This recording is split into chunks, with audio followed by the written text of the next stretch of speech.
نن مسلمان صرف اور صرف محرم الحرام په دیشي باندې پیژني چې په محرم الحرام په میاشت کې حضرت حسین شهید شوی بس مسلمان بل شي نه پیژني حالانکه محرم الحرام فضیلت حضرت حسین رضی اللہ تعالیٰ عنہ کچھ نہیں بچیو بلکہ پیدائشم شاید نو سوئی چې د محرم الحرام فضیلت حضور کائنات صلی اللہ علیہ وسلم بیان کړي دا سنت چې د حضرت حسین رضی اللہ تعالی عنہ د شهادت په وجه باندې دغه واقعه کربلا په وجه باندې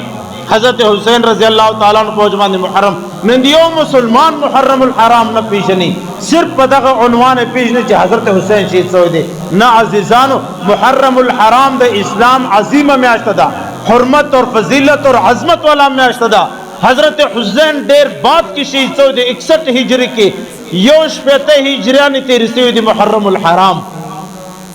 بیا حضرت حسین شهید شوی دی رضی اللہ تعالی عنہ